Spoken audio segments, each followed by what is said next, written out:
Hello, hello. Good morning. I hope everyone has been well. This fine Saturday morning or whenever time this is. I forget sometimes that we're on YouTube now, which means people can like watch the VODs. Um and so it might not actually be a Saturday morning when you're watching this. Because like well, not that Twitch didn't have VODs, but Twitch VODs I feel like are just a lot harder to access. Like YouTube VODs are just right there. I feel like VODs are like more of like a thing on YouTube. Just easier to archive. You know, not to be like an unpaid YouTube shill.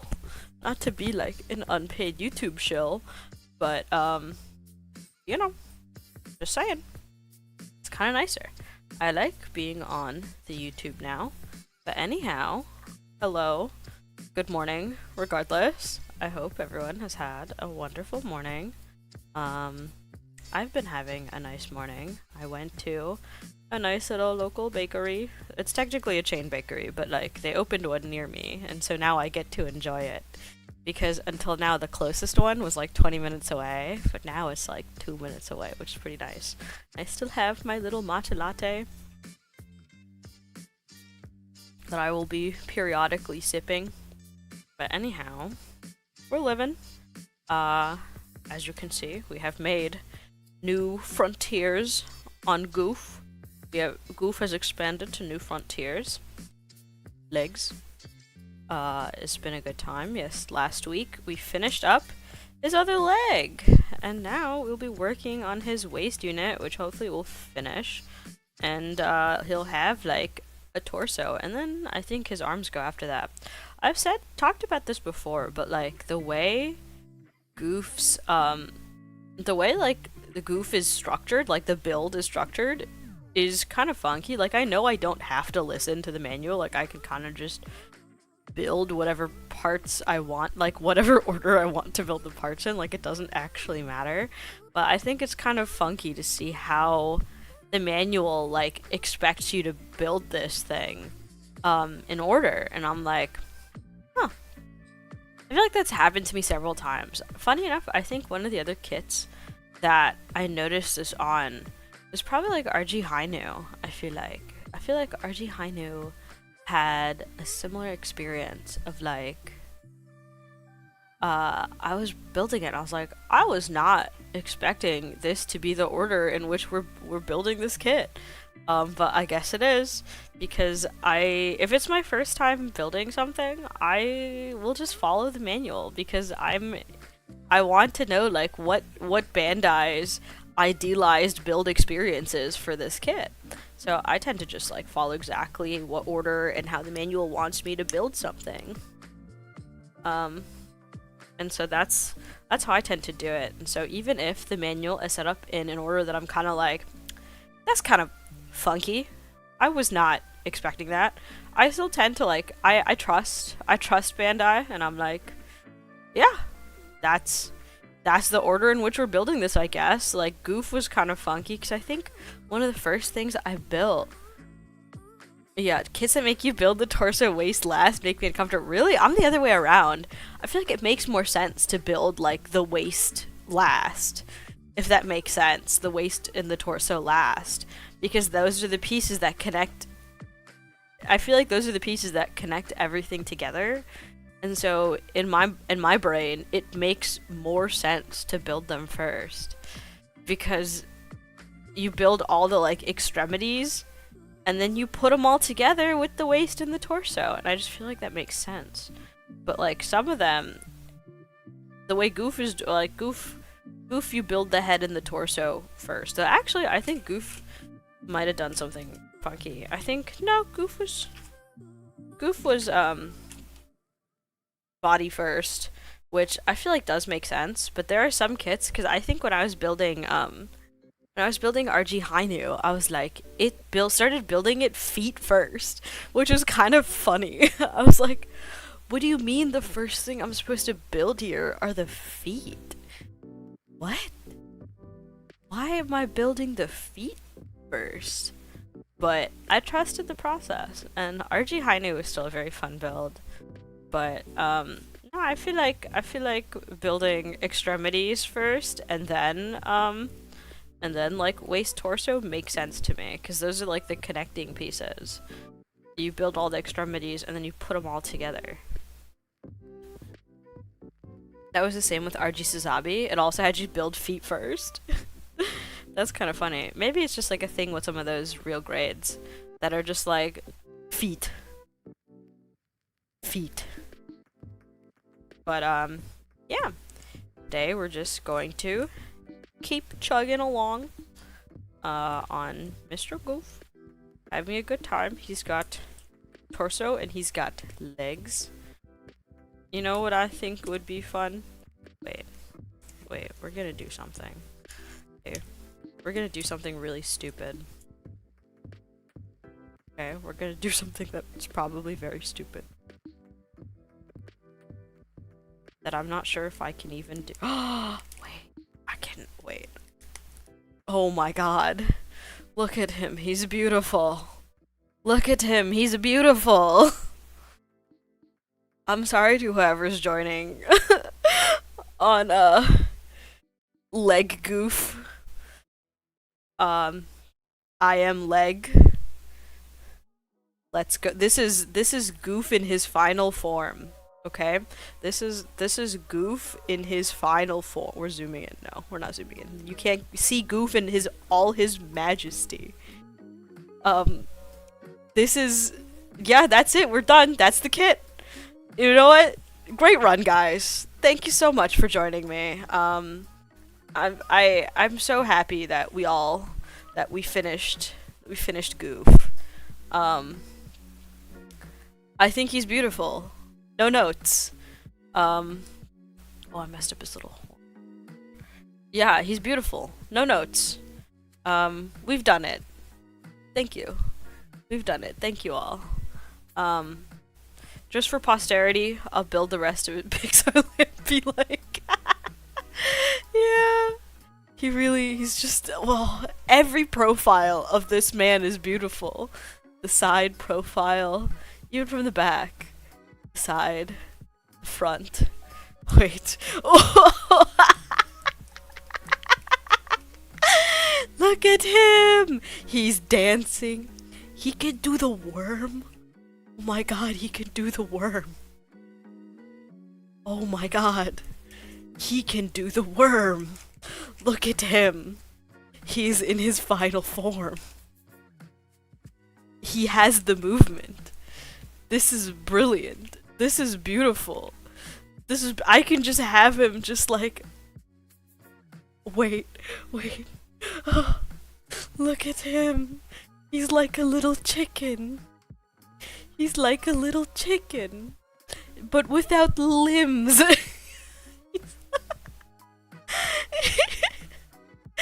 There's a snake in my boot. No. Yeah. I've peaked. This is it. This is the peak of my career. Of my Gundam career. We've done it. Look at him. He's so beautiful. I can just... Wait. He can stand like this. I know you at all. I'm gonna take a picture of this and I'm going to post this in the Discord. Zero context. Cause I feel like he deserves to be seen from this angle. Cause he's so beautiful. He's so beautiful. Oh my god. So pretty. Look at him. Beautiful. He's beautiful. I have to get like the action shot. Okay, wait. I gotta angle him and I gotta get like the action shot. Oh my god. I gotta get like the shot that all the Gunpla builders do from like the low angle like action shot. Oh my god. Oh my god. We're cooking. We're McFreaking cooking. I'm so happy.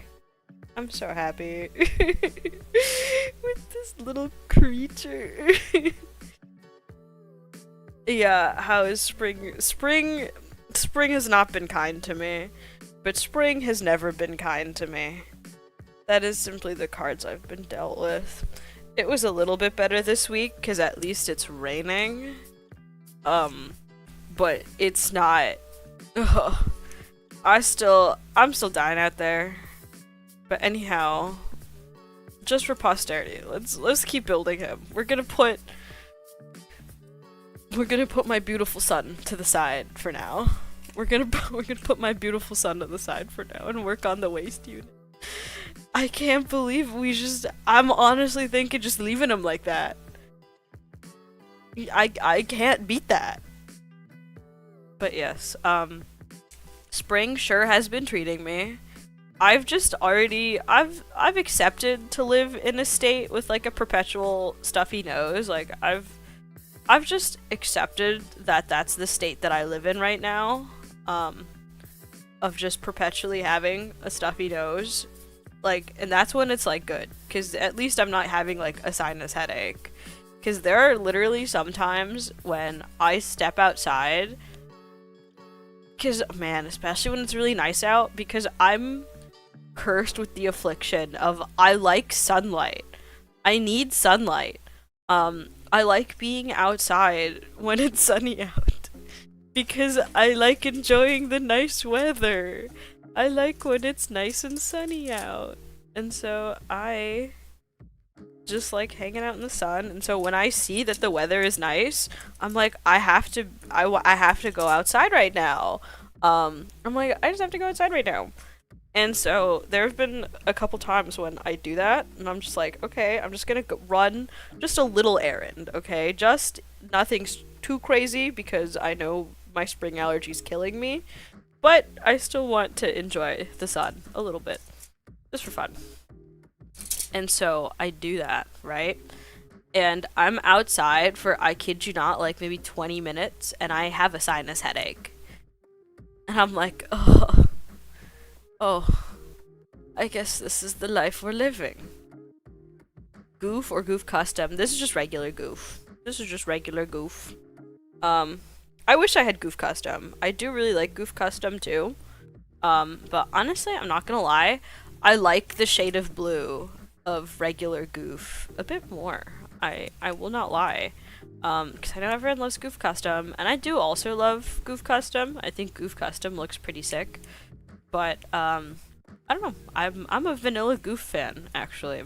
I'm a vanilla Gouf fan. I know some people find the, like, clashing shades of blue. Wait, let me grab his torso so you can see the like the contrasting shades of blue a little bit off-putting, but I like him. Okay, I like vanilla Gouf. So that's what we're doing right now, is just regular old MG Gouf. I have been wanting to build a Gouf for a while, and I finally can. Very happy about it. It's a good time, and I've been enjoying it. I think he's a fun build. He's like got some little bits of tedium that's like a very good level of it for me. I have that one by HG. Yeah, I was really debating. I was debating on the high grade, because the high grade also looks cool. But I was like, no, I want him to be big. I want him to be 1/60th scale. Not 1/60th, 1/100th. 1/60th is I think that's perfect grades. I want him to be 1/100th scale. I need him chunky. And also, like, this specific, like, the master grades from this, like, specific era, because my favorite master grade of all time is still, MG, 178 Mark II. That one is still my favorite master grade of all time. And so I have, like, a love for master grades of that era, and so I really wanted to do Gouf. Even though I think Gouf is a tad older than Mark II, because Mark II is like the version 2, like the nice, renewed master grades. Once Bandai realized that our old master grades kind of suck, and so they've made them better. And so I think Gouf is a little older than that, but I don't know. I still have an affinity for like this specific era of master grades, because I just like them. Very simple. But yeah, I was thinking about getting the high grade, but I ultimately went with the master grade, and I'm very happy that I did because I've been having fun. Um, there are definitely some parts of Gouf that I'm like, this could be better, which makes me curious about Gouf Custom too. Because now I'm like, well, I kind of want to build master grade Gouf Custom now because I think that might be fun. But at the same time, I'm someone who like I try to avoid redundant builds. I try to avoid redundant kits because I only have like so much space. Um, I have a lot of space. My Gundam my Gundam display has been. This is yeah. This is no wait no Zakuba no Zaku. Rest in peace. Yeah, I try to avoid redundant builds because I even though I do have like quite a bit of Gundam display space that I do continually expand. I still try to avoid redundant builds. Because there's so many kits out there that I'm like, I want to build and have this.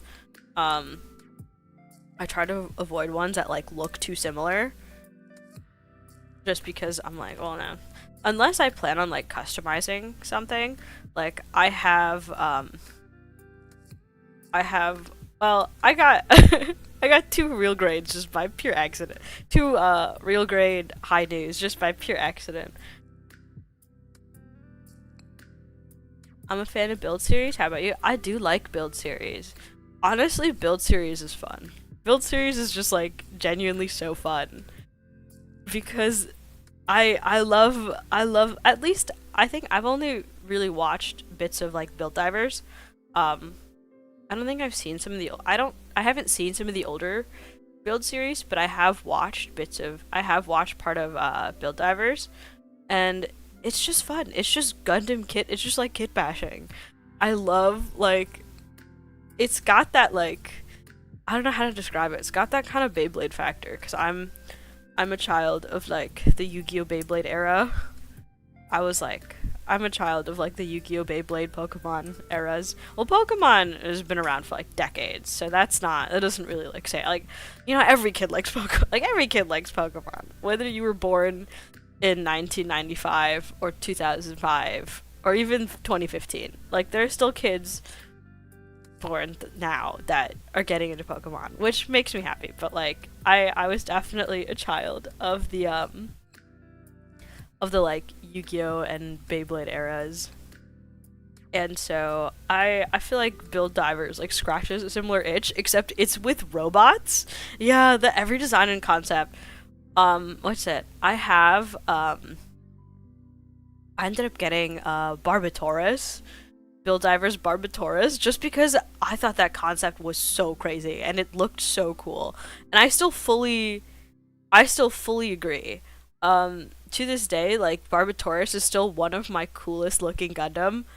The kit kind of hell to actually build and display because the design of Barbatoris is quite literally you take a Barbados, you have a whole Barbados, and then you take another Barbados, but you chop him in half.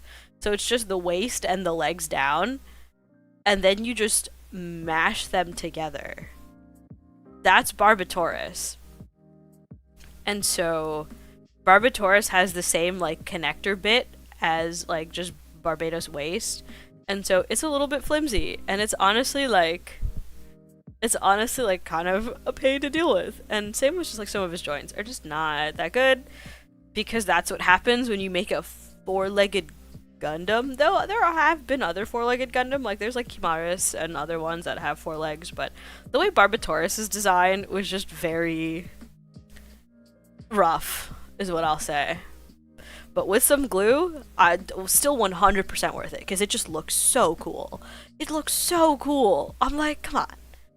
I'm a disgraced owner of a Build Divers Metaverse kit. F. Kuno Jikai, rest in peace. Rest in peace. Except 00 Diver. Oh my god. Yeah. Honestly fair. Honestly fair. I don't think I watched, did I watch 00 Diver? I don't even remember. But Build Divers does have some sick concepts. The designs and concepts in the Build series is pretty crazy. Which part? Oh, B. I was like, what? It's like, what part am I looking for right now?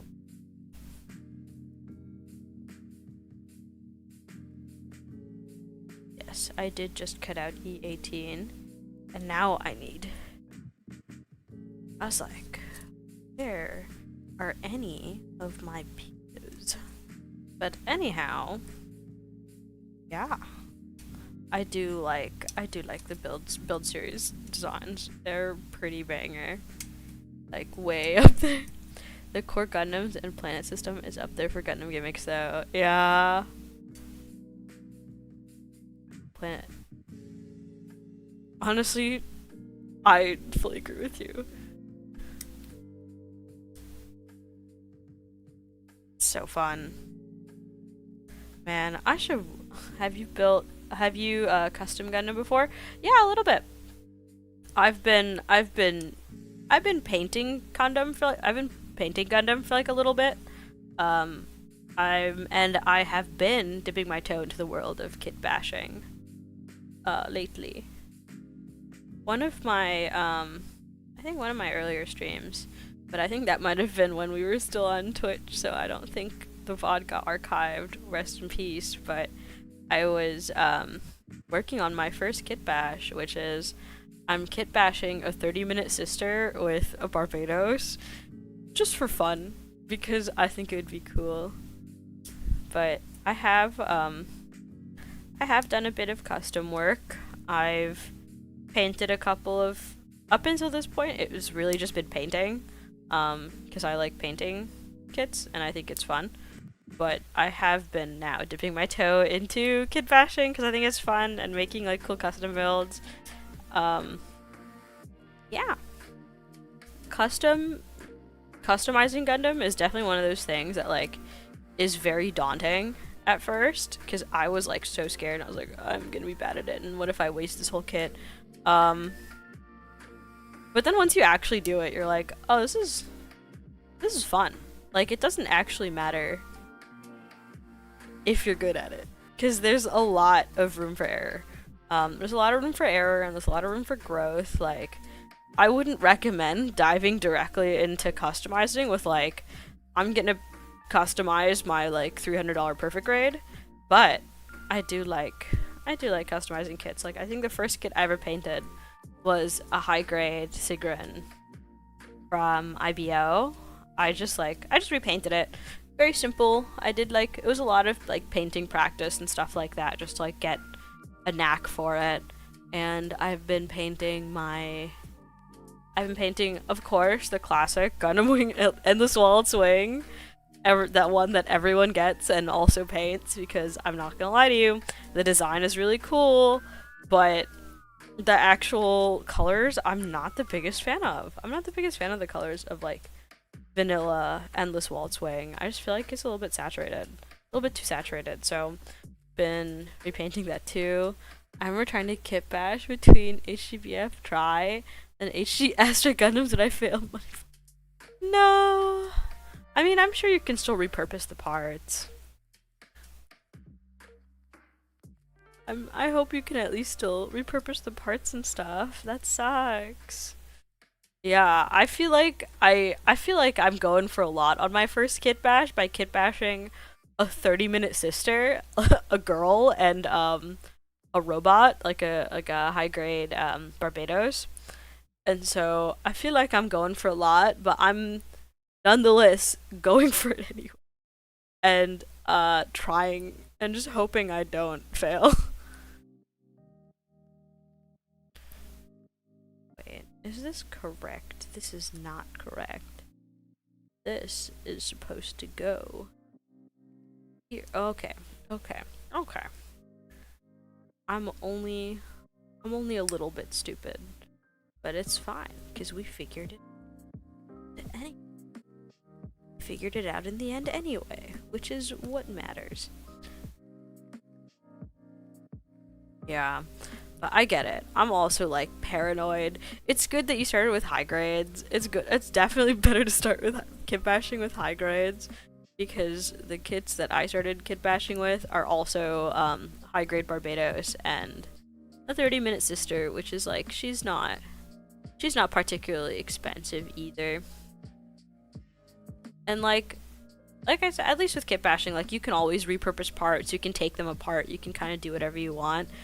Because I immediately was so afraid of like hacking up my Gundam. It's like, why would how could I possibly hack apart my Gundam? And then you do it, and you're like, oh, this is how you hack apart your Gundam. Because at first I was really afraid to do that. I was like, oh man, what if I mess up? What if I want to undo it? And then you do it anyway, and you're like, well, I guess I've committed to this. But yeah. Kit bashing is fun though. Kit bashing is fun though, and I hope to do it more. Even though I still consider myself very new to kit bashing. But I think it's fun and funky. It's fun and funky and cool. And I would love to see other people doing kit bashing stuff, and what other people, because I like seeing other people's custom work. There's a bunch of people I follow on like YouTube and Twitter and stuff that just do really cool customs, and I'm like, oh man, man, that's so cool. That's so cool. I have so many ideas for like fun customs that I just have to I just gotta do it. I just gotta like buckle up and do it, because I have so many ideas for like funky custom builds.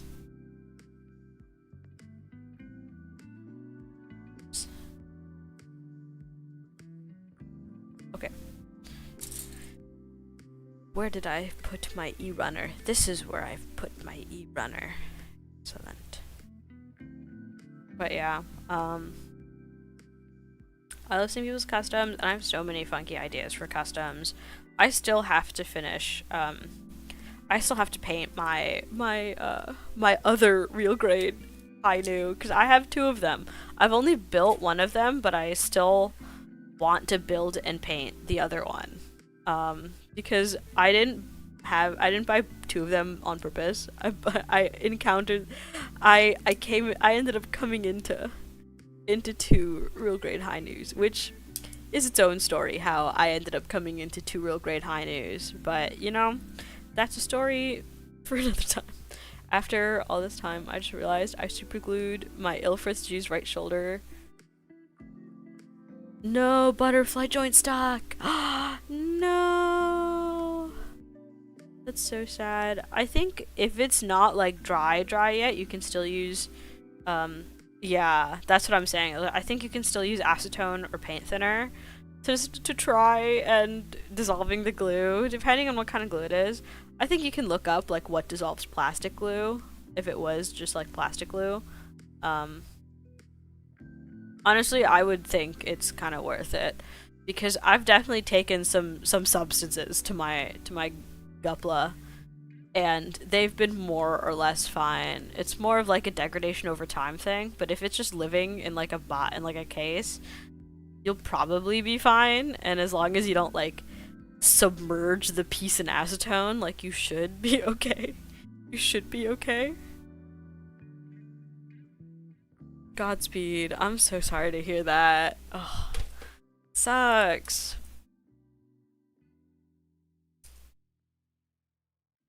Yeah, that sucks. Anyhow, hard pivoting. What else have I been doing this week? I've still been working on my fun little paper craft. That thing is so fun.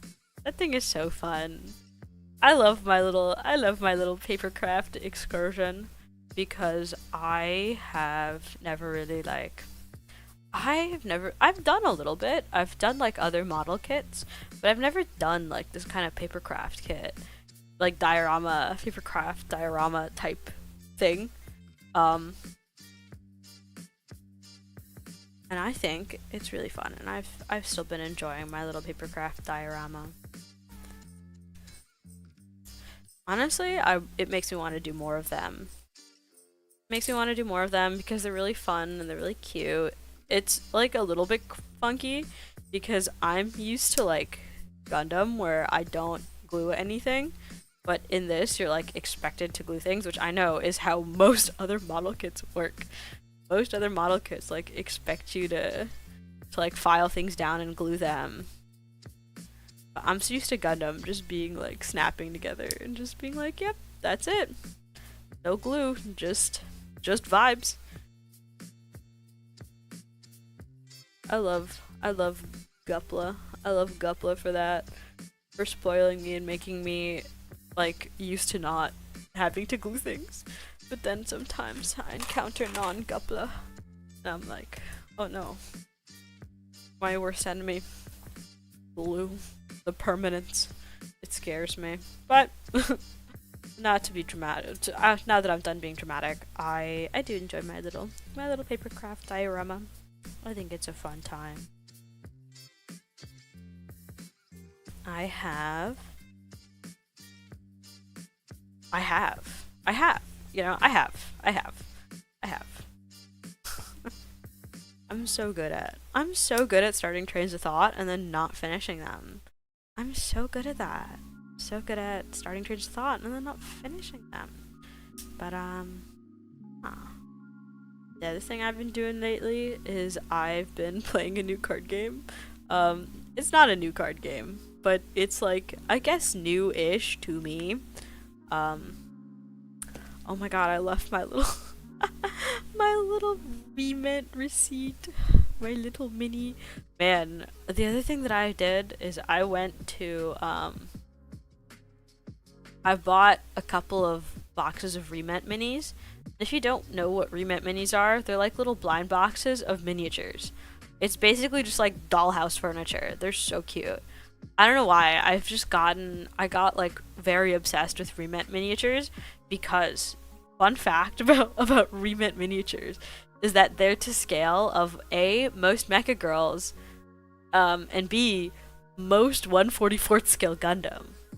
And so I've been having a fantastic time with my little remit miniatures and posing my Gundam with my little remit minis. It's really cute and it just makes me want to collect more of them. But anyhow, I forgot. One of the sets I got was because both of the ones that I got were Vocaloid ones, were Miku sets. And one of them was Miku Convenience Store, which bizarre concept, but surprisingly really cute, and I was very happy. It's really cute. I have like the little miniature Miku cup noodles, and it even comes with a little receipt. The name of the you can't read any of this, but that's fine. Oh, you cannot read any of this.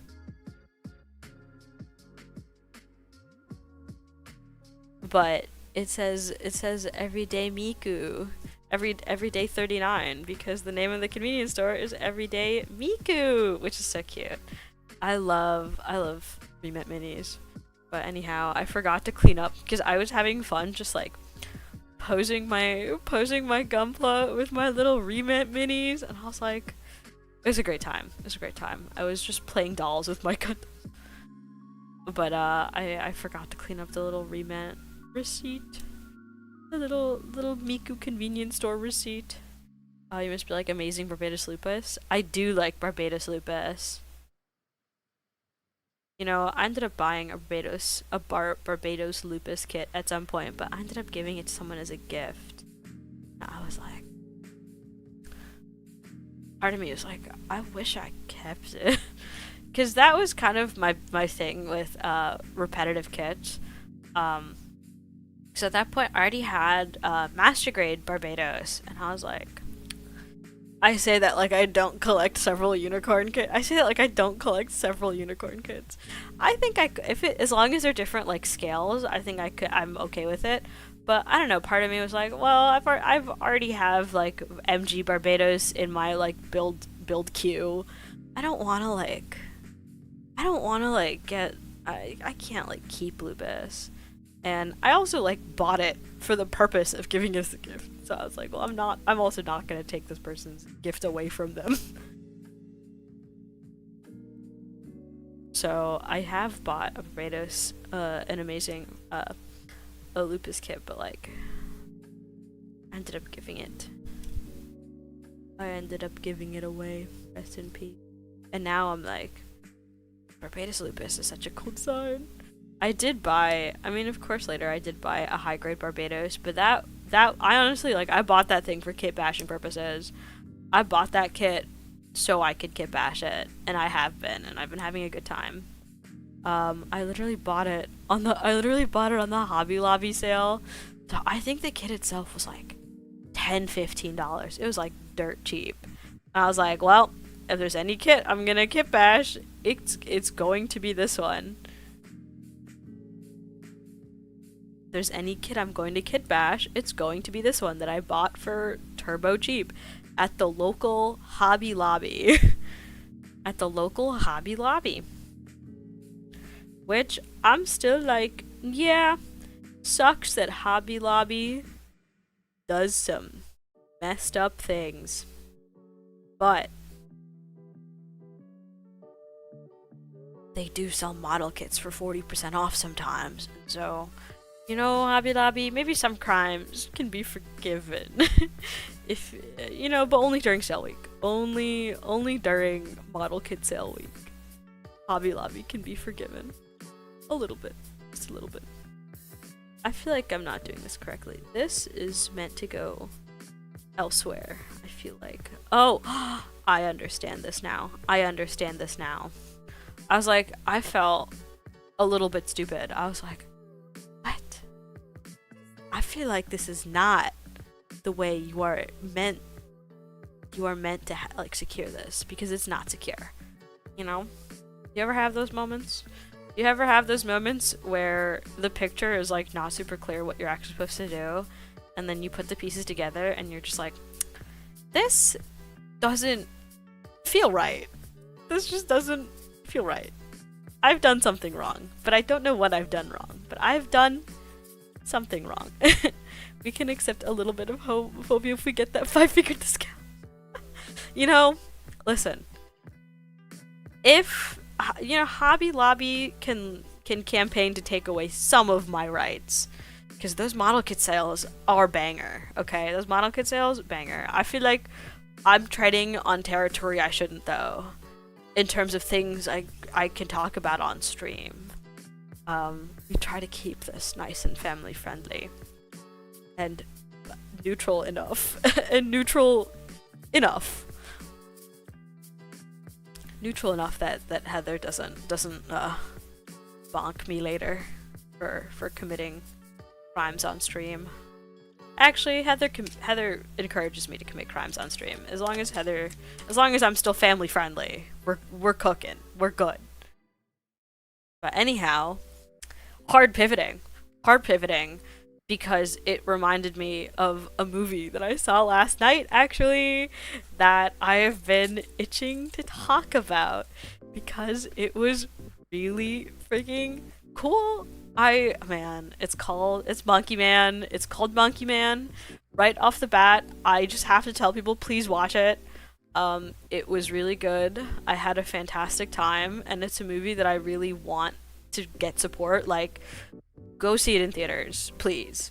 If you're gonna watch it, like, pay for the tickets, give this movie your money. It deserves it. It was literally, like, it's insane. It was written, directed, produced, and starred in by Dev Patel. It's not a perfect movie, but, like, it's insanely impressive for what it is, and it's still like a really good movie. It's called Monkey Man. I realized I haven't talked at all, like, what the movie itself is about. I'm just like, go watch it. Which still holds true. I still think, just go watch it. I feel like it's marketed a little bit as, like, Indian John Wick, which I don't think is entirely inaccurate. It very much is just, like, one guy, he's on a mission for revenge, and it involves beating up a ton of people. It involves beating up a ton of dudes. And it's really sick. It's about this guy. His mom gets killed in his mother gets killed by Indian elite. Basically, his mom gets killed by the police chief, who's considered like Indian elite, because I think part of the story, I mean, it does a good job of explaining things even without the context, because it is a movie that's like made in the West. Like it is premiered, and it premiered in the West and all of that stuff. So like you don't necessarily have to have like a ton of context on like the Indian cultural and political climate. The movie does a good job of like showing it to you, even if you're not like innately familiar with it. But it is a very, very well made movie. And it's about this guy, and he's like, he wants revenge for his mother. He's like, I'm going to kill this guy. He's like, my mission right now is to kill this guy. That's his thing. I wish the lighting was better. I wish I could. I kind of want to fix this. Can I fix this lighting? Okay, we're gonna move some things around. We're gonna move my matcha latte over there. We're gonna move my lights a little bit. Okay, we're gonna move my lights a little bit. We're going to. This is here. Gonna have this here. Yeah, I would say the lighting's a little bit better now. Excellent, excellent. Thank you for standing by. But anyhow, he's Terminator on a mission. He's like, I'm just gonna kill this guy. That's his goal. But the thing is, this guy is like Indian elite of the elite. Like he's rolling with the big dogs. And so it's very hard to even get a hold of this guy. And so our boy main character just like concocts this whole plan basically to get access to him so he can finally like take him out. And it's really cool. And also he trains in an underground fighting ring, basically like Fight Club, an underground fight club. And it's really sick. It really is like a very underdog story of like, you spend half this movie watching this guy get the living, I can't say that, get really beat up. he gets really beat up. I mean, but the thing is, he's in there. Like, his determination is crazy. But it's a really good movie. I liked it a lot. I don't want to say too much about it because honestly, I feel like a lot of things in this movie are just best watched. Like, it is a well-made action movie. The choreography is really cool. There's a lot of really interesting, like, fights and kills and, like, the way things happen. You're in there. You're in there. There are, like, it's just really cool. It's shot very well. It's very well written. It's just a good movie. I don't think it's perfect because it was made by it's his first movie. It's Dev Patel's first movie, and it very much like does feel like a first movie, but that's not like necessarily a bad thing. Like, it's a little bit clunky in some places where it definitely, because the other thing with this movie is that Dev Patel has been trying to get this movie made for like 10 years. He has been trying to get this movie made for a while, and he just has not been able to because of... We talking about that monkey? We are talking about Monkey Man! I just watched it last night, and it's very good. I just watched it last night, and it's very good. I will say, though, if you're gonna watch it, please, like watch it for real. Go to the movie theater. It deserves it because it took Dev Patel like 10 years to get this movie made. He's been wanting to make this movie, and no one is picking it up until I think I watched a couple of interviews with him because originally he was shopping this movie. Like, originally Netflix was interested in picking it up, but ultimately they decided not to because of a lot of the messaging in it. My theory is like, because I know for a fact that like Netflix is quite popular in India. Netflix is quite popular in India, but the movie is quite critical of like Indian society and the government, and so Netflix just didn't want to deal with it, and so Netflix ended up rejecting Monkey Man. But then it got picked up by Jordan Peele, actually, which is again like people like Jordan Peele. He makes good movies, and so he came on as a producer for Monkey Man, and it was really good. And I'm really glad because Jordan Peele like really pushed for the theatrical release, which honestly like deserved because watching it in theaters is crazy. Um like there are some parts where the sound design and the visuals like go together really well, and like with like the surround sound of a theater, it goes crazy. It goes crazy. Um there's like, oh my god, it's beautiful. It does suffer from like action movie disease a little bit, where I'm like, sometimes the cameraman doesn't know that tripods exist. Sometimes it gets very shaky cam, the way action movies do. Like it's less of like a knock on Monkey Man and more of a knock on like just the genre and how it is obsessed a little bit with those like crazy POV shots. And I will say sometimes in Monkey Man at least the POV shots go crazy. The POV shots go crazy. I'm like, oh my god. There's like one scene I don't want to talk about that much because genuinely I just think you gotta go see this movie. It's best when you just get in there. It's kind of best when you just get in there. But there's one scene where he's fighting his way through a stairwell, and he's like, he got stabbed. Like he's been stabbed at this point. Like he's been stabbed a couple times actually.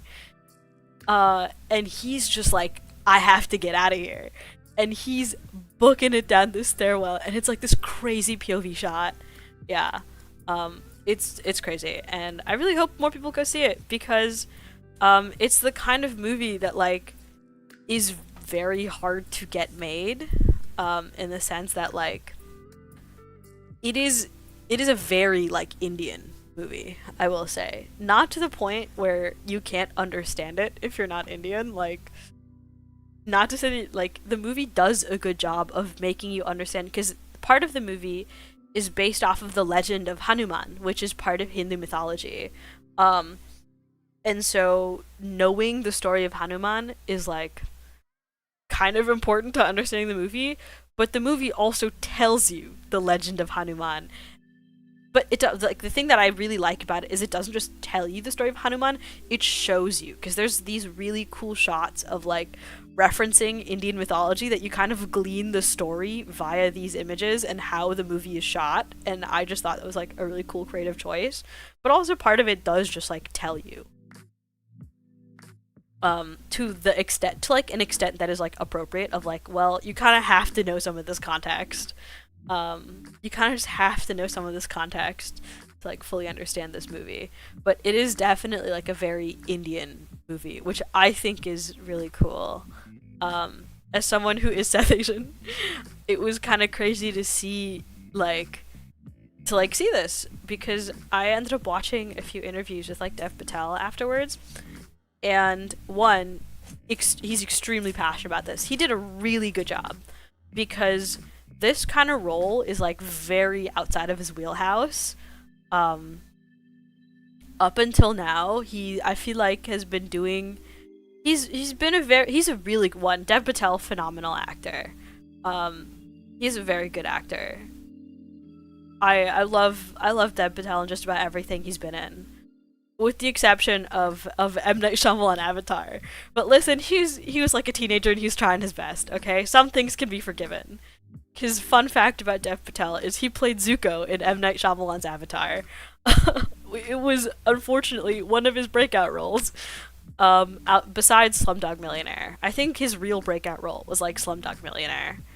But it was kind of crazy because I was watching, like, Dev Patel himself doesn't say this, but it's one of those things that like other people kind of point out, and of like Dev Patel kind of had a similar trajectory as a lot of these other like kind of breakout actors that have like one that do like one crazy role in a movie that does really well, and they do a really good job. Like Slumdog Millionaire was nominated for an Oscar.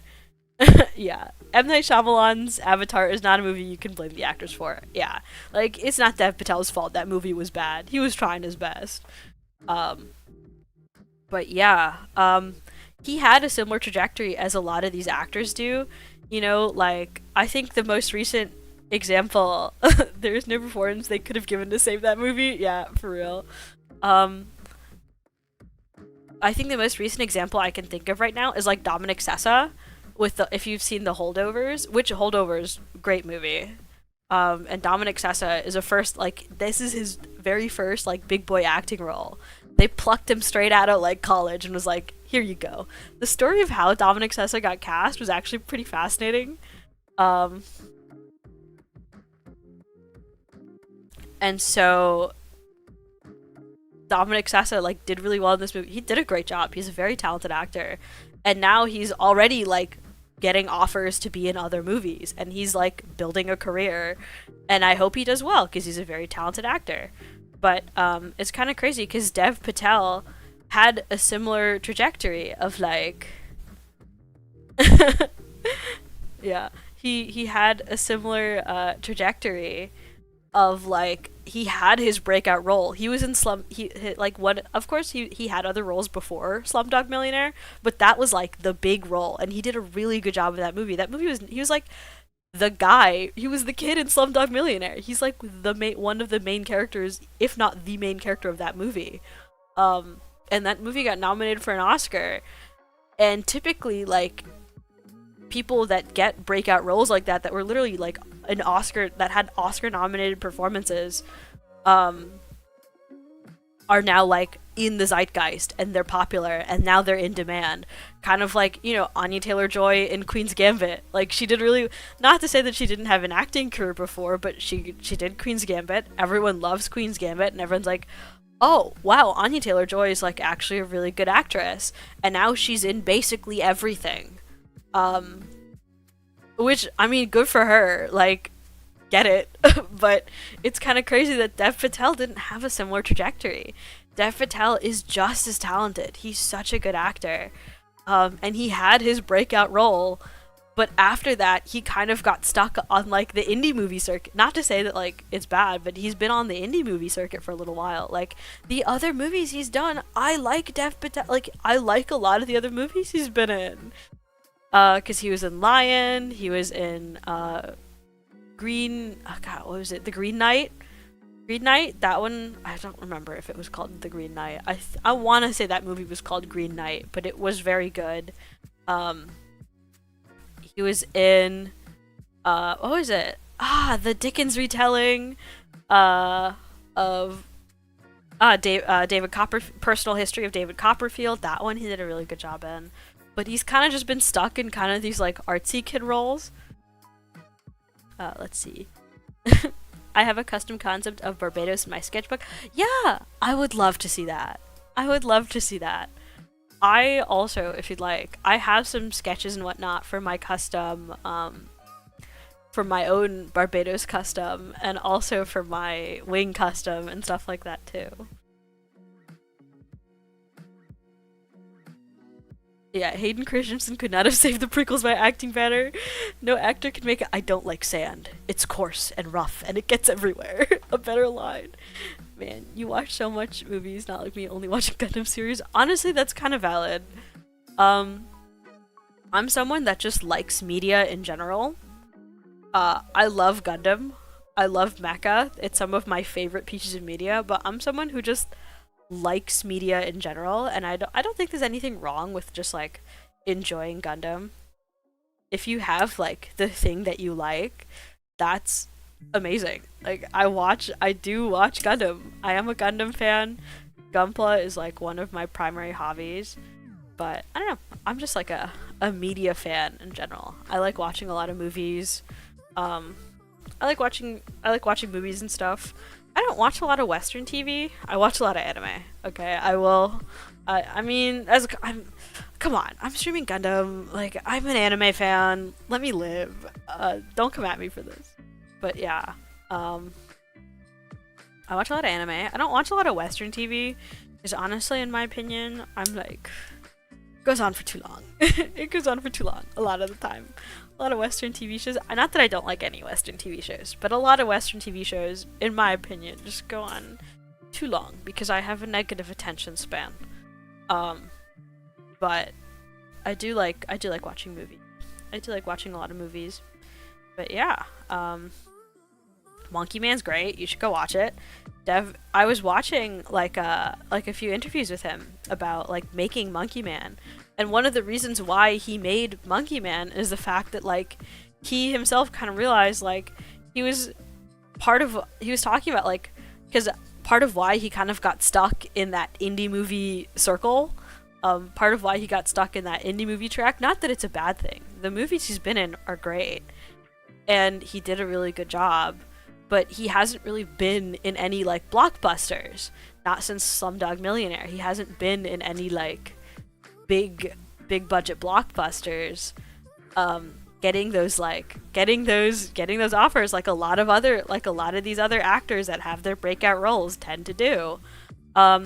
Because a lot of the roles they were offering him were like, okay, you get to be the tech support best friend. You get to be the comedic relief. And he was like, that sucks, because he's talking about how like action movies are like one of his favorite genres.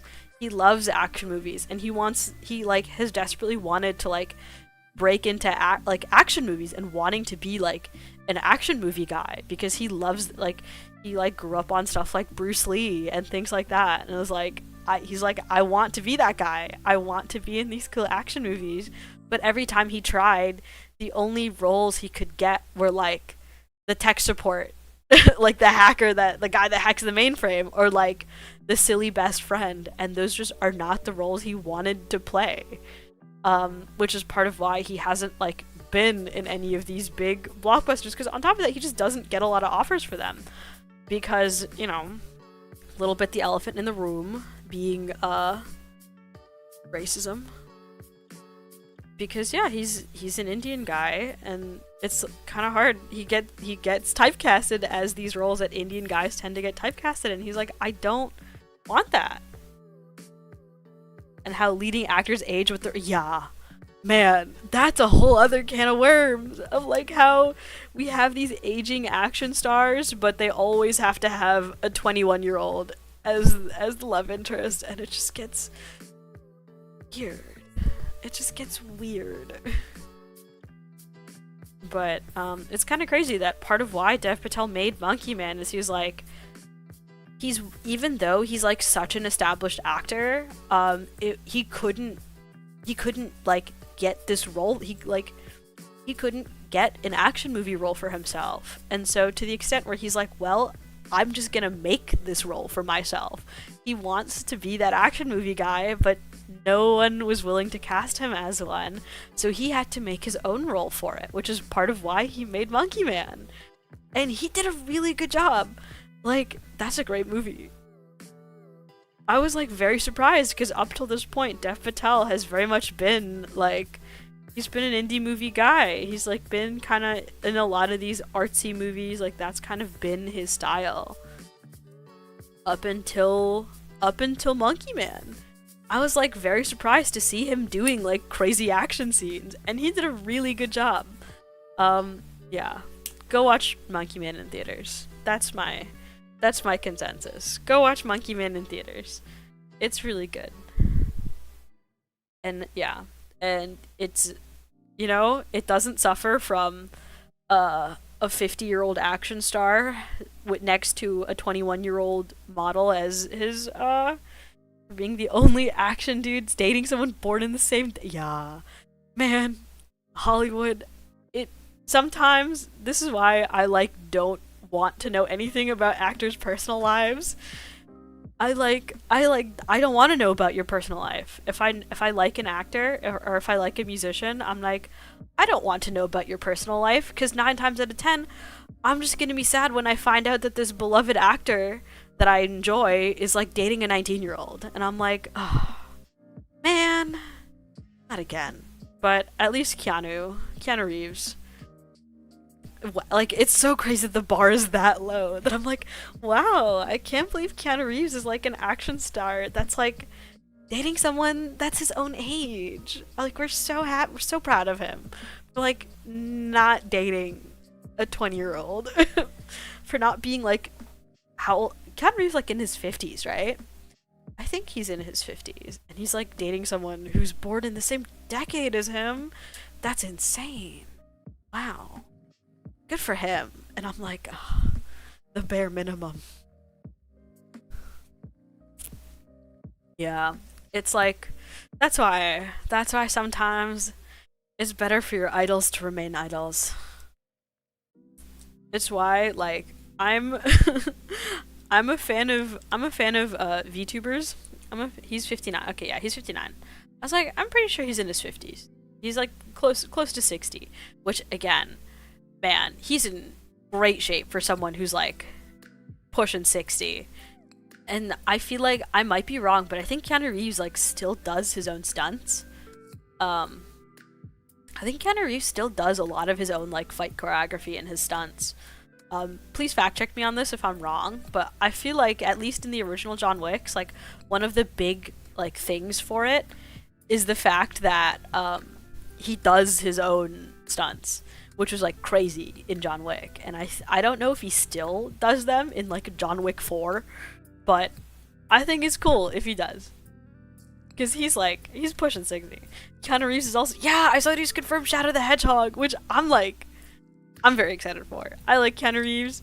I'm not gonna lie, the Sonic movies have actually been pretty fun. I've seen both of them so far. I've watched both of them so far, and I don't know, I like them. They're fun.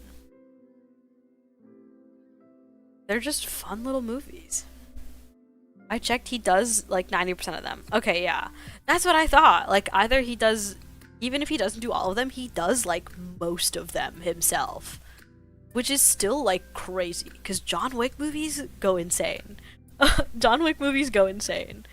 The memes that dub Shadow the Hedgehog with Johnny Silverhand with Cyberpunk.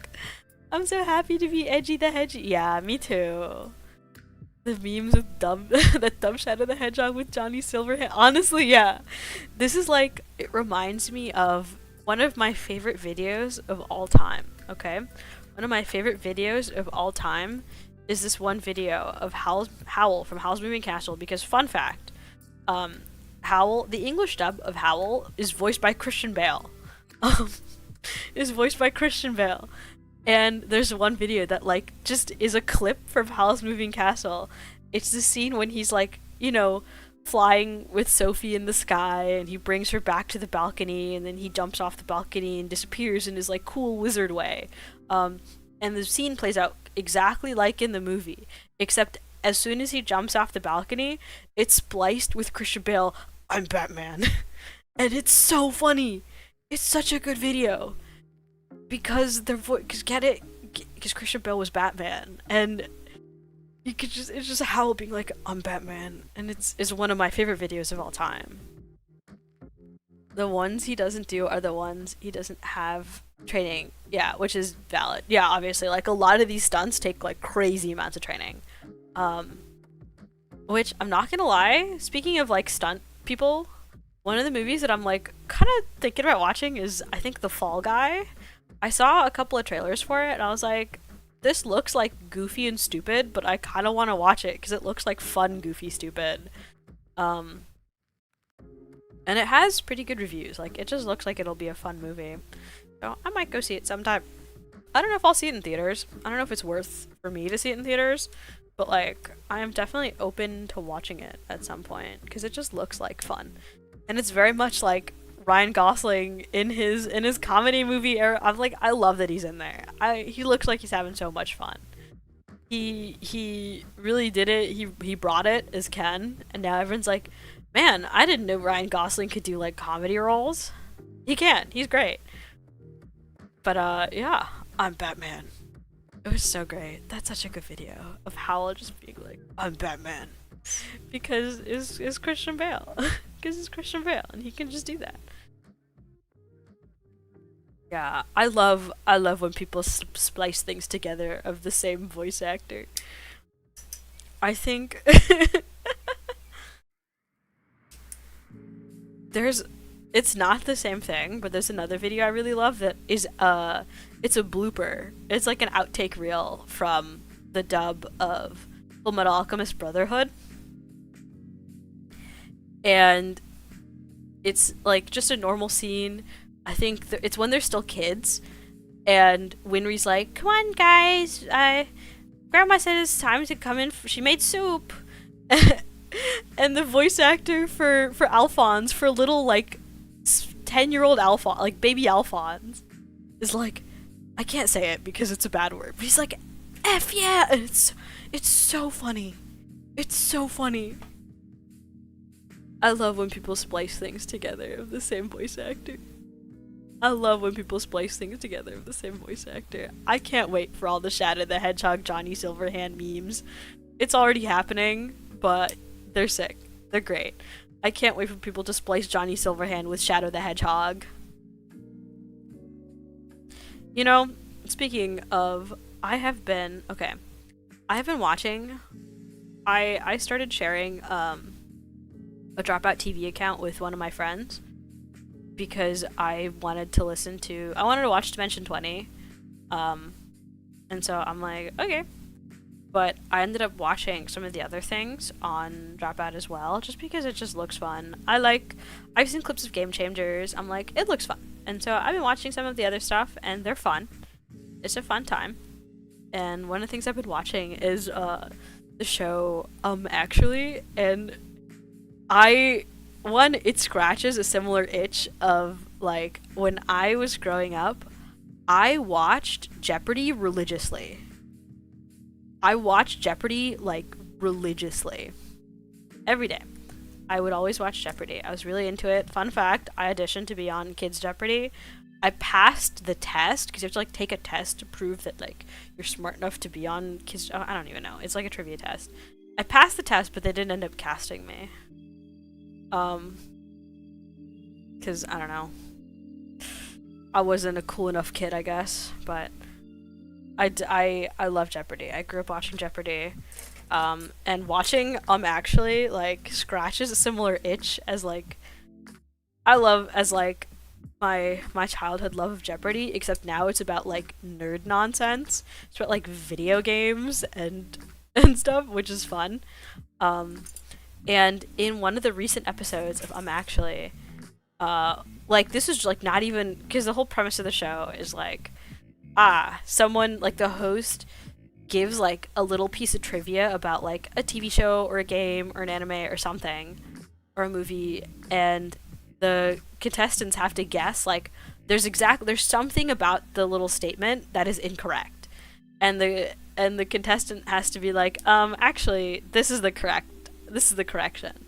And it's fun. It's fun. But at one point, and just, like, one of the contestants was just, like, riffing, and they were making a joke about Shadow the Hedgehog quotes. They're making a joke about Shadow the Hedgehog quotes, and they're like, yeah, I was looking up, like, cool Shadow the Hedgehog quotes, and apparently there's this one time when Shadow the Hedgehog says, pick a god and pray, and I thought that was so cool, and I'm like, in my brain, I'm like, that's not real. Because the line, pick a god and pray, I don't think I'm a Fire Emblem fan. Basically, I know that quote is not Shadow the Hedgehog. I was like, I don't think that quote's from Shadow the Hedgehog, because I distinctly I feel like if you've ever played Fire Emblem Awakening, like, you, to this day, have it memorized when Freddy's critical triggers, and he just says, pick a god and pray. And you're, like, losing it because you're, like, about to die. I've had several runs saved by my boy Freddy. By my boy Freddy saying, pick a god and pray. and his crit triggers, and I'm like, excellent. I live another day. And so I fact checked this. I was like, did Shadow the Hedgehog also say this at some point? Did Fire Emblem commit like plagiarism? Like, what happened? Turns out Shadow the Hedgehog never said that. At least from my cursory Googling. Shadow the Hedgehog never said that. That quote is in fact original to Fire Emblem Awakening. And so I was like, damn, they got me. The actually show got me to actually. Crazy. Crazy. I can't believe the actually show got me to actually. Because yeah. Actually, that quote is not from Shadow the Hedgehog. That quote is from Fire Emblem Awakening when Freddy's critical quote is "Pick a god and pray." Which sick line to this day. Like, come on. It's such a cool line. I love that line. Oh shoot. Is this the wrong direction? Is this piece in the wrong direction? No, I think we're fine. I think we're okay. I can put it back. I was afraid that I put this piece on the wrong way, because then I attach the piece, and I attach the other piece to the piece, and then I see the instruction. It's like, make sure it's facing the right way. And I'm like, oh no, what if I'm not? No, but this piece is the same on both sides. So I don't understand what... Oh, it's not the same on both sides. Okay. It does kind of want me to do it this way. So it does kind of matter which side I have this piece on. It does. It does kind of matter which side I have this piece on. Whatever. We've done it. We've done it. The piece is piecing. The piece is piecing.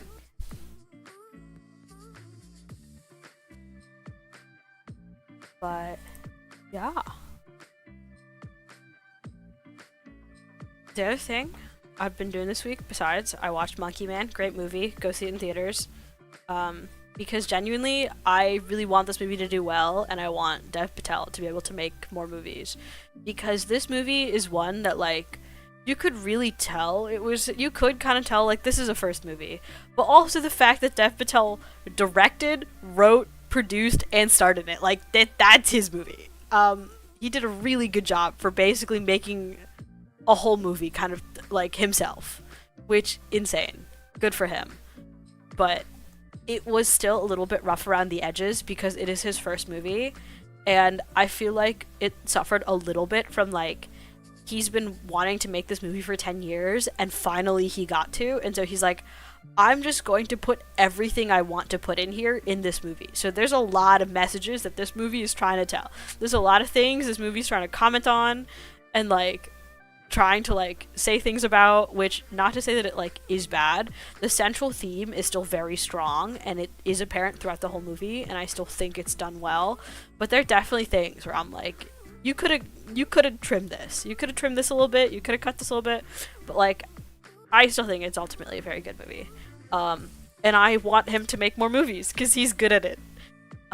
There's a lot of really cool directing choices that he did a really good job on, and I'm like, I want him to make more movies. I think he's good at it. And so I really hope this movie does well in the box offices, because Jordan Peele really pushed for that theatrical release, and I'm glad that he did, because this movie deserves the theatrical release. But anyhow, that's enough of my Monkey Man tangent. Oh, I cut this piece when I probably wasn't supposed to. Well, I didn't cut it that bad. I didn't cut it that bad. I cut this piece in a way I was not supposed to, but I cut it because I trimmed off a little bit of a little nub that I think is supposed to, that this little edge is supposed to stay there, and I cut off a little bit of this little edge. We're gonna zoom in a little bit. I trimmed off a little bit of this edge that I don't think I was supposed to trim off, but I trimmed it off anyway, so I'm gonna hope that, well, it's not that bad. It's not that bad. We're fine. We're fine. We're fine.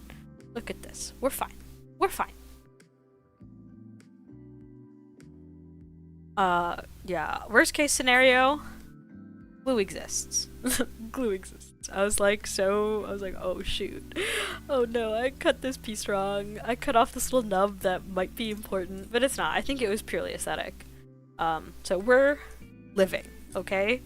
We're living. We made it. It's okay. But yeah, the other thing that I have been doing is I've been playing a lot of WeCross, which is a TCG. WeCross Michael here is a TCG that I've been getting really into recently. So funny enough, the reason why I even know what WeCross is that I like the anime. I've been a fan of the WeCross anime for a long time because I watched it like back when it came out in like, I want to say 2015 or 2016. Because I've liked the WeCross anime for a long time because I just think it's a good anime. It's written by Okada Mari. Okay, it's written by Okada Mari, which, I mean, great choice for like as making a good anime. Unfortunately, bad choice of marketing their card game because WeCross is not exactly a popular card game because they made an anime. They made an anime obviously to promote their card game, but they hired Okada Mari to make the anime to promote their card game, and so obviously you hired the woman who makes the shows about children being sad, and you know what she did? She made a show about little girls being sad.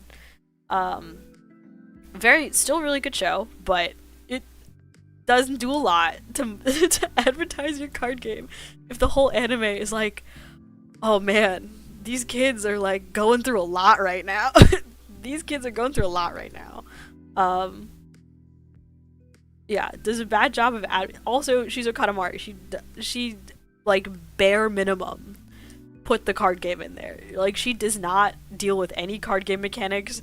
Like she very little bit.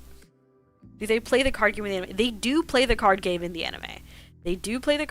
anime.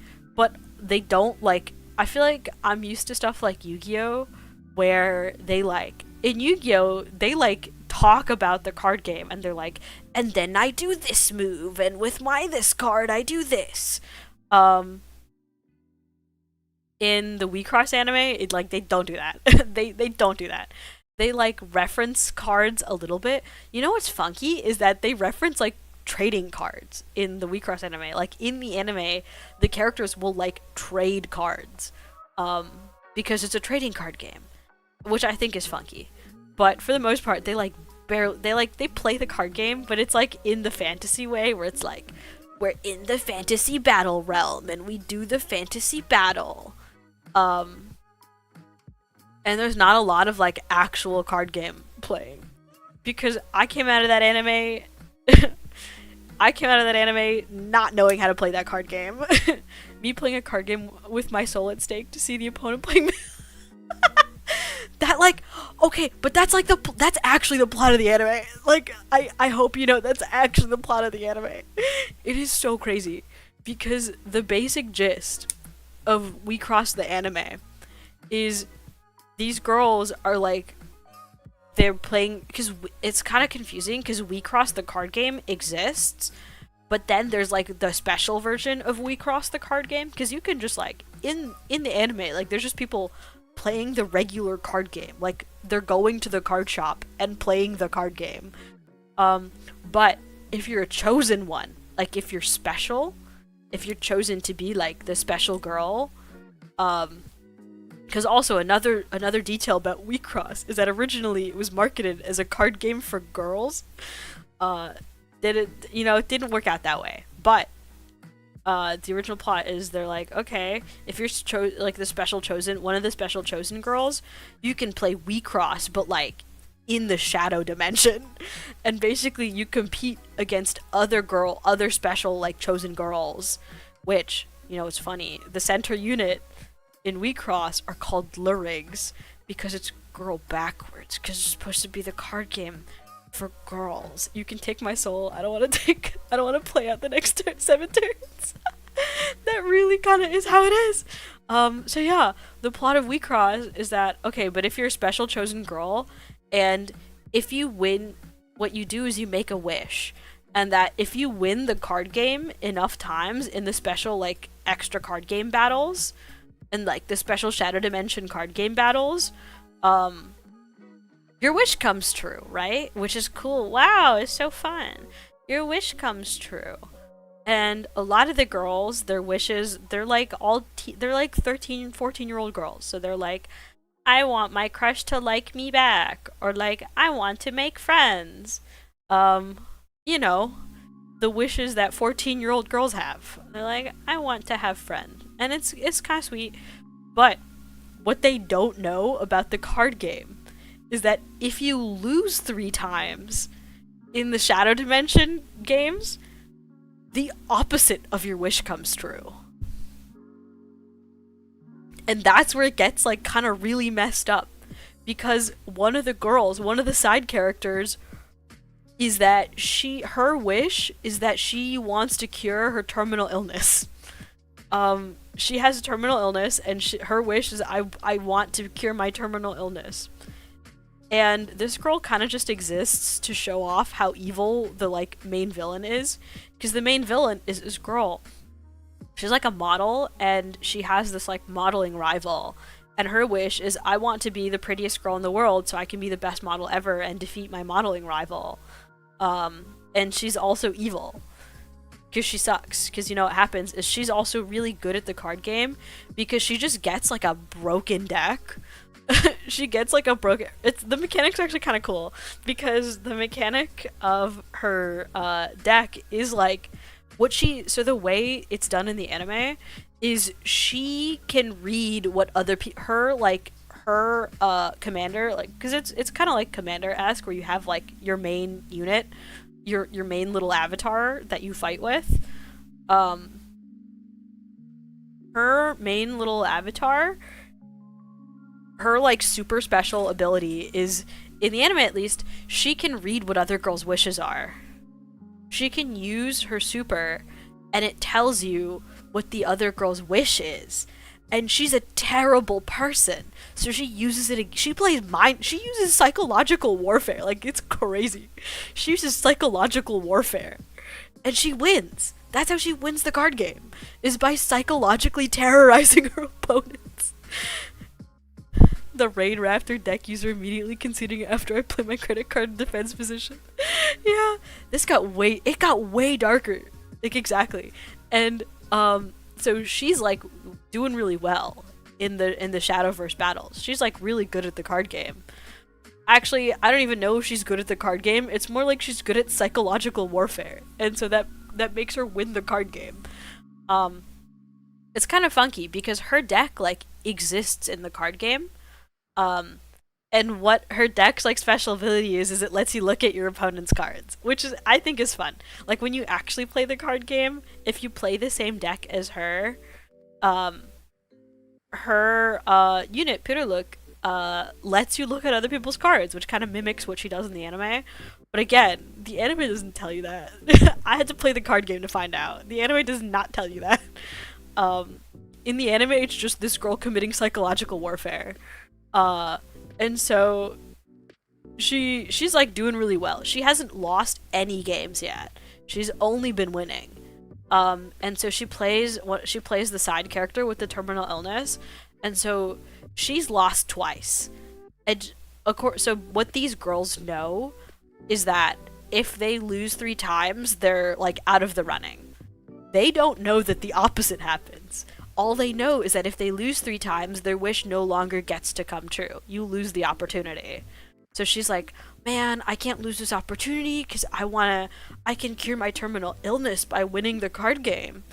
Can you please, like, I know you haven't lost yet. Can you, like, throw this game for me so that I can, like, you know, not immediately get knocked out of the card game so that I can potentially cure my terminal illness?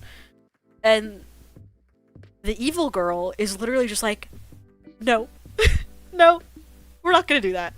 And so she wins, and so the girl like loses for the 3rd time, and obviously, like, you know, her wish is to cure her terminal illness, but because she lost 3 times, the opposite of her wish happens. Which, again, it's still technically a kids show, so they don't like show anything, but you do see an ambulance, and it's implied. Like, I think this girl just commit murder. You're like, wait, did this girl just like kill her? That's crazy. The show's crazy. But as you can see, it did a terrible job of advertising the card game because you don't actually know anything about the mechanics of this card game. You're too busy watching this girl kill people. Via the card game. And so I've been a fan of the WeCross. That is all to say, is I've been a fan of the WeCross anime for a while, but I've only like vaguely known about the card game because I'm not gonna lie, the anime doesn't do a lot to actually advertise the card game. But I still think the anime's good though. But lately, I've been playing the actual card game. I've been playing the actual card game, which is quite fun actually. I've really been enjoying the WeCross card game, the actual TCG. I mostly started playing it because they announced that they would be collaborating with Nijisanji. And okay, in my defense, I pre-ordered the Nijisanji. We pre-ordered the Nijisanji stuff like back in months ago, okay? Before everything with Nijisanji exploded. Like, okay, we've been planning this for months. But, you know, we already had the Nijisanji cards, and so we're like, well, let's play the game. We're gonna play the game. And so I have been actually playing WeCross. I actually had fun at first. I learned how to play.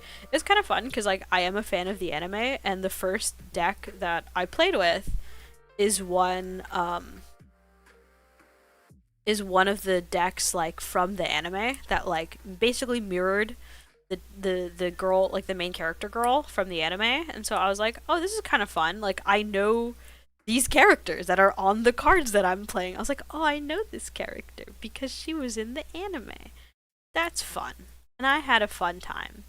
And now I've been building, now I've gotten into, like, now that I actually, like, know how to play the game lately, I've been doing, like, deck building stuff because now I have the Nijisanji cards and I've been building a deck, which has been fun. And I've been doing, like, deck building stuff. And recently, WeCross came out with a new set. So my friend and I were like, let's draft. And I was like, oh, I've never drafted in WeCross before. And so now I have. And I actually had a really good time.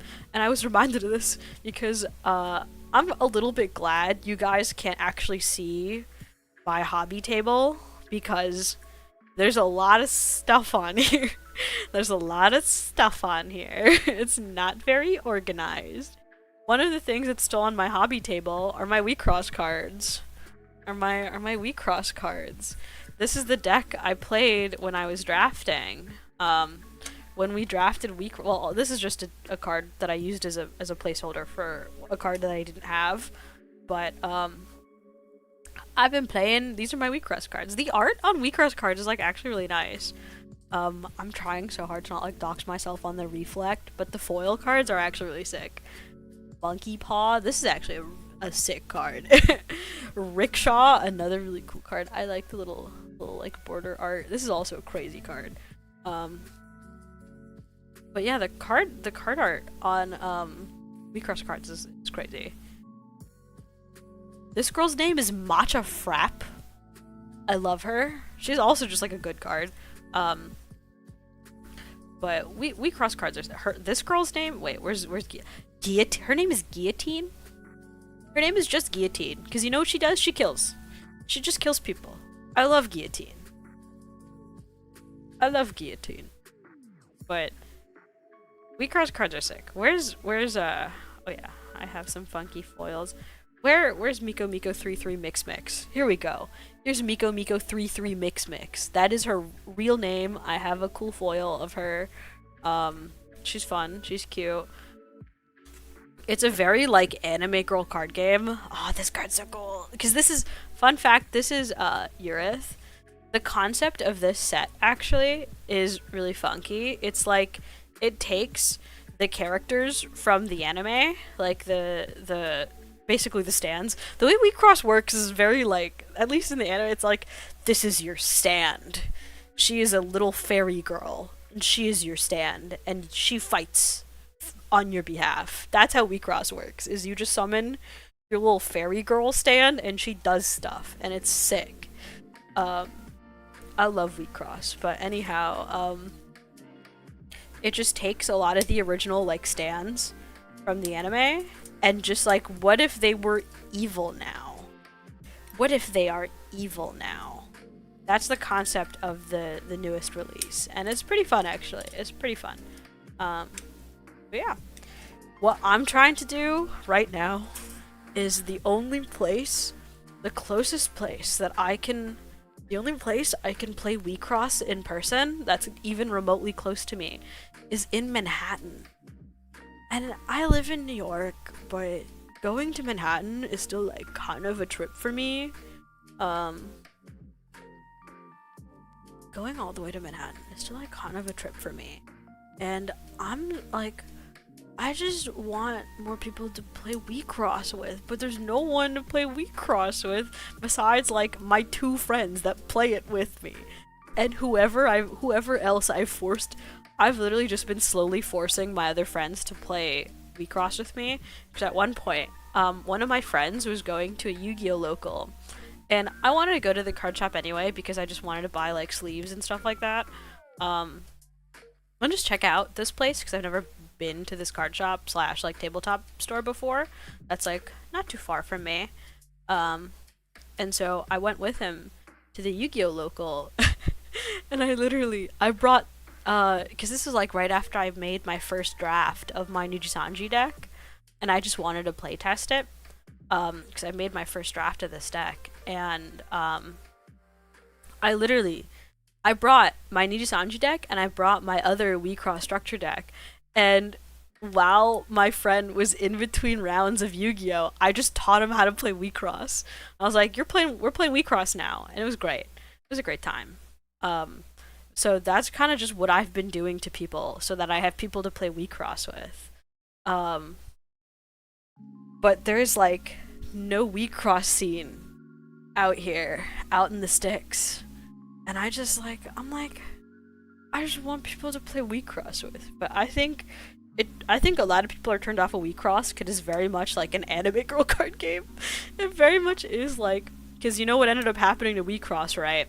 Is, as I mentioned earlier, originally the target demographic of WeCross was girls. Originally they're like, we want to make a card game for girls, for little girls to play. But obviously they hired a Katamari to make the anime, and it didn't work. So this game did not sell with little girls, and so they just hard pivoted to like, okay, we're just gonna sell to like weebs. We're just gonna sell to like guys that want to play card game with hot anime women. And so it's a little sad, which is why the newer seasons, because the anime like continued. The anime kept going, but the recent seasons of the anime are not good because one, they couldn't afford a Katamari anymore, but also I don't think they wanted her there either because she made the anime about little girls being sad. She made the anime about little girls being sad, and so they're like, no. No. So that did happen, and so but now the anime now it's kind of just hard pivoted to appealing to like weebs who want to play anime girl card game. So a lot of the more recent stuff in WeCross is, you can definitely tell that they are now marketing towards men who want to play anime girl card game. But I still think the game's fun. There's a lot of funky, cool mechanics. I'm not like an expert on TCGs. Is that the ice cream truck? Sorry. I don't think I have enough noise suppression on that I don't think you can hear what's going on outside, but there is an ice cream truck outside right now. That's fun. I didn't know ice cream trucks were out like this early in the year, especially since it's cold and raining out. I mean, Godspeed to that ice cream man that's trying. He's trying. And I love that for him. That he's trying. He's out there. He's out there trying his best. Okay, wait, it goes this way. this guy, we're putting together his waist bits. Okay, we're putting together his waist bits now. And so this guy, okay. Am I stupid? Wait a minute. Wait, no, I'm not stupid. I'm a genius. I'm a god at Gundam. I'm so good at this. I'm so good at this.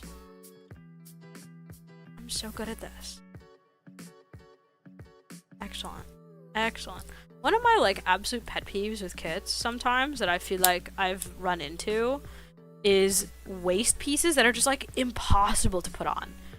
I think I ran into this problem especially when I was building Unicorn, because the amount of times, because Unicorn has like 6 million different individual waist pieces that go around the waist bit. Because I've dealt with this in several, because I've built real grade Unicorn, real grade Banshee Norn, high grade Unicorn, perfect grade Unicorn, and I feel like all of them suffer from this. Where while I'm trying to put on the waist bits for Unicorn, like I put on one side and it is now impossible to put on the other side without the other side popping off, or like one of the other 16 million waist pieces popping off. And now you're like, okay, well now I have to reattach this waist piece, but then the other one starts coming off, and I'm like, I want to die. And so I hate when kids do that, when they're like not designed with like, you know, I have to attach all of, you know, like I can't put these on at the same time, right? Like, you know, I only have 2 hands, right? I can only attach these pieces like one at a time. And so I hate when kids do that. But I also realized I should have put his feet on before I put on these side ones. That's my bad. I was definitely supposed to put on his legs before I put on these side. I completely forgot that I did that. Wait. Anyone who's joined now, anyone who's joined recently that didn't see my masterpiece earlier, okay, get right. We're gonna zoom out. We're gonna zoom out so we can. We're gonna zoom out, okay? That didn't see my masterpiece earlier, okay? Okay. Look at him. It is Gouf in his final form.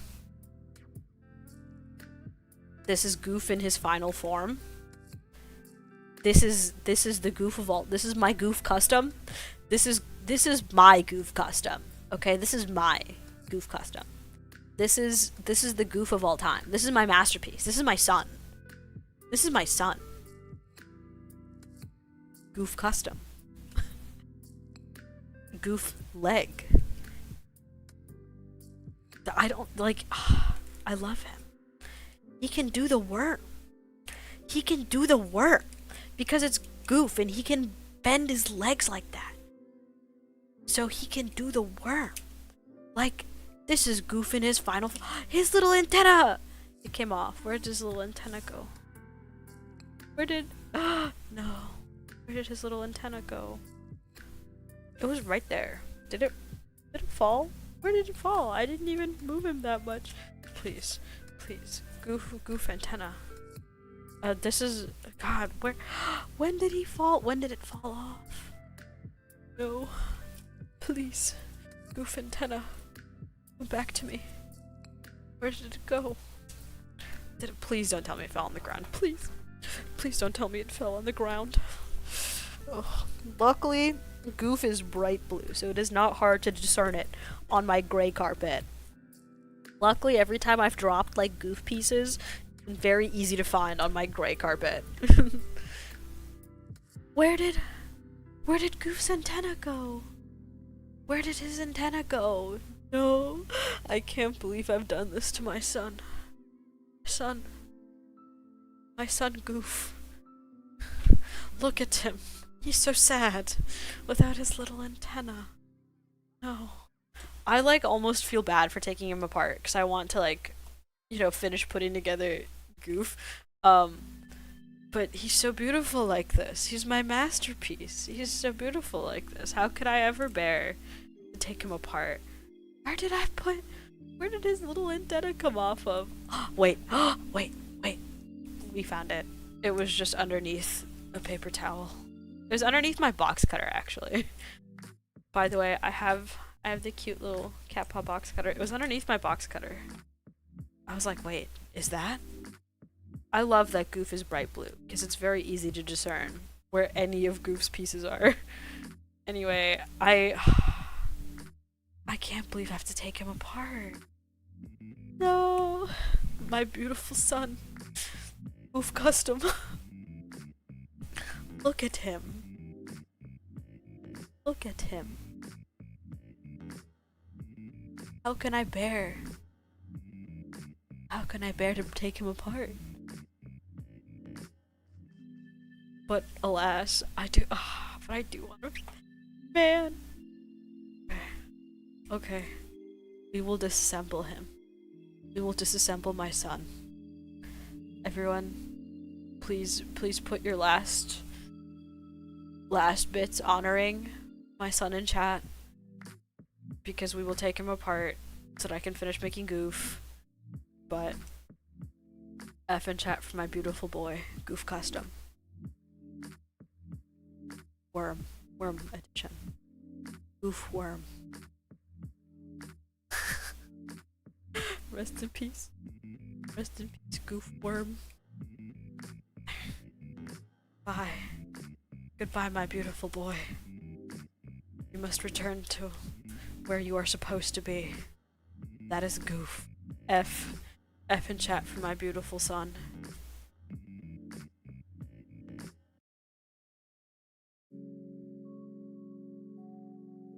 Okay.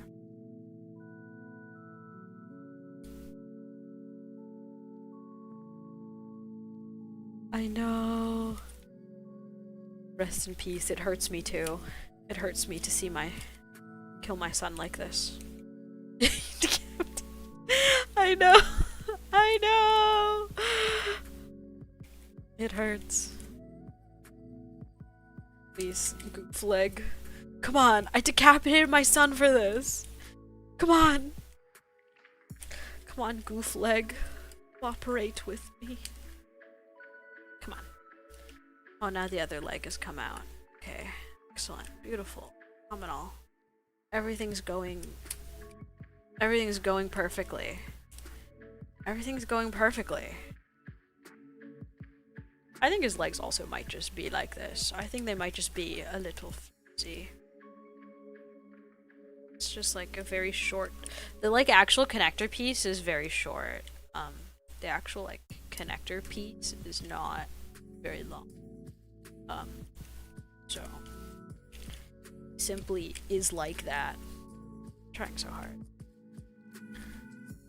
Trying so hard for my son's sacrifice to not be in vain. Come on. Come on, Gouf. Come on. I'm just trying to give you legs. Hey, I'm just trying to give you legs so you can move. Okay, okay. I think his leggies are on enough. Okay. Look at that. Look at that. The waist actually comes together really nice. I like how the little waist bit comes together. Because it looks cool. And now we can put on his little torso. Got a torso now. He just doesn't have arms yet. Oh no, his leg. Oh god.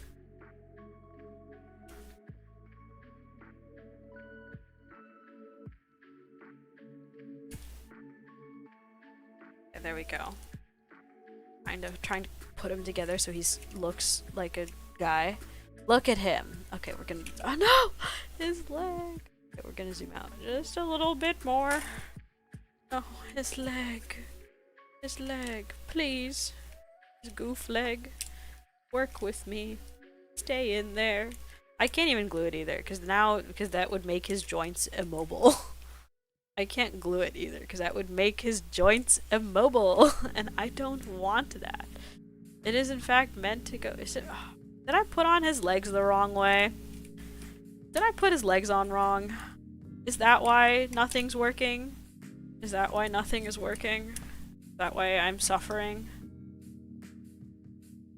Is that why I've been put on this earth to suffer the loss of my boy. Come on. Come on. Now's when it's stinging, when I want it to come apart. Come on. Okay, we're gonna twist it this way. Okay, we're gonna twist him this way. We're gonna have that. We're gonna do that. We're gonna take this. We're gonna put this. Oh no, not this other piece came off. But that one's my fault. That one's not Gouf's fault. Okay, that one's not Gouf's fault. That one's my fault.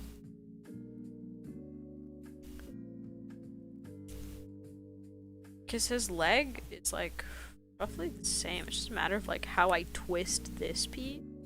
And I'm pretty sure this piece was supposed to be on this side. Because when I flip it around like this, it just doesn't look right.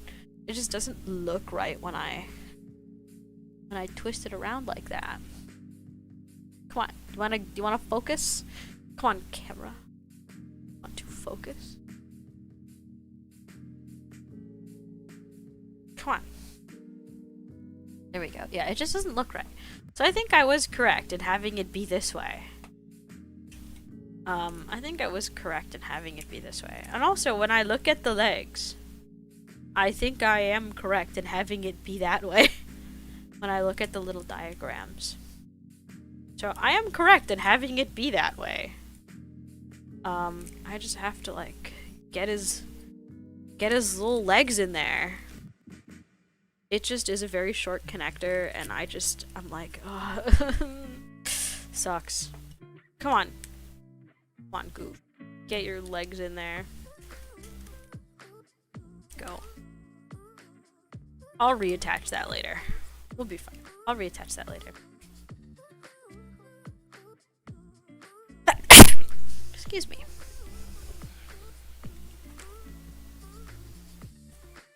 Okay.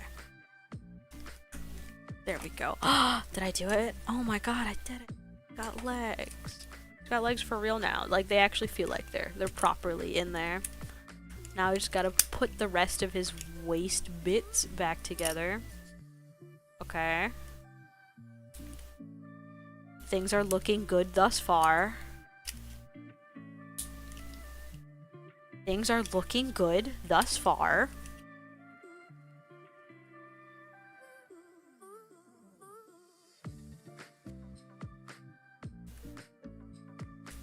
Come on.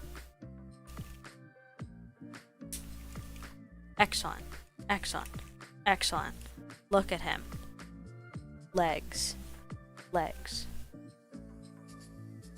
Zoom out. We're gonna zoom out. We're gonna put his little torso on here. We're gonna put his little torso on here. We're gonna put his little antenna back on. His little antenna back on. We're gonna look at.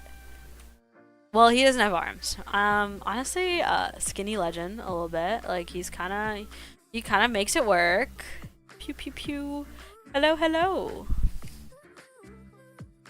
Okay, unfortunately, he doesn't have arms with which to shoot his guns yet. He doesn't have arms with which to shoot his guns yet, but we're working on it, okay? We are working on it.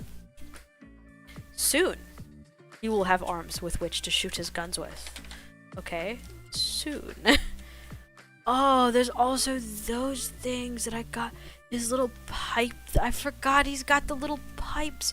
Because, okay, in case you didn't see me building this earlier, this section of tubing with all the little segments, you have to put them on individually. There's, which runner was it again? There's like, yeah, this runner, you see all these little segments. I have a chunk of tube that I have to put these segments on individually. To make like the full little piping bit. And so I have to do that for his for his little backpack to waist connector. I have to do that, which I'm going to make the executive decision and say that's for next week. We're gonna say that's for next week because usually I only roll until like today's until 1 p.m. which is, you know what? It's about that time. This is an 11, by the way, in case you didn't know, my schedule is 11 to 1 1 a.m. 11 a.m. to 1 p.m. Eastern time on Saturdays. In case you didn't know. Just in case. And so it is 1 p.m., which means it is about that time, which is a good place to wrap up. We're gonna look at, man, I gotta zoom out even more to get Gouf in there. Look at that. Look at him. He's so big. So big. He's so chunky. I mean, he's a master grade. That's kind of the point. But he's so chunky. Look at him. He's like... I realize my hand is not an excellent measuring tool because I have small hands. What's like a good... I mean, I guess Gundam are like a solid standard object for me to measure with. But he's 1/100 scale. Oh! I've got my real grade unit... Because I was playing dolls with him earlier. I was posing him with my remit minis. Here's my hand compared to my 1/144th scale real grade unicorn, though I guess that's also not an excellent scale because it's a Gundam. I don't know. Whatever. I got small hands, so it's kind of hard to like... It's a little bit misleading to judge like a Gundam size based off of just my hands because I have small hands. But anyhow, he's big. He's pretty big. I have to zoom out quite a bit to like have him be visible. Usually I prefer to keep things a bit more zoomed in than this, but he looks good so far. I'm very happy with him. I think he'll look better when he has arms, obviously. But for what we've got so far, like I said, I like the contrasting blue. I think it looks really cool. I love just like vanilla Gouf. I love just like the colors on vanilla Gouf. By the way, this is not Gouf custom. This is just regular Gouf. I like the colors on just like regular old Gouf, and I think he looks really cool. And I think later, once we get his funky little shoulders, because he's got like the pointy shoulders going on. Once we get those in there, he's gonna look really cool. Because right now he's kind of looking like a skinny legend. He's kind of looking like a skinny legend, but that's okay. I mean, slay, good for him. But like, he gotta have his arms. He's gotta be beefy because he's Gouf. He needs his beef, but it's okay. That will be an adventure for next week and potentially subsequent weeks, because next week we also have to do all the little waste segments, so that usually takes a while because you have to do every single segment individually, and this is longer than this one because this one took kind of a while. The segments on this side took kind of a while, and so it will take longer because these ones are bigger. But it's okay. It's okay. I still think it'll be fun. And so that is what we will be doing next week. And hopefully we'll also have time to at least start his arms. We'll have time to at least start Mr. Man's arms.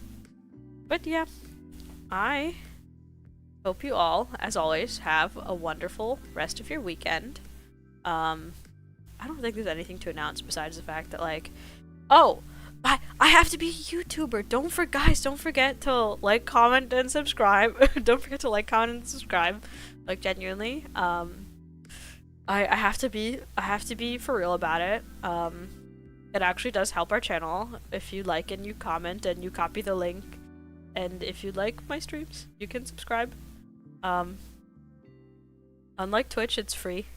Unlike Twitch, it's for free. And so yeah.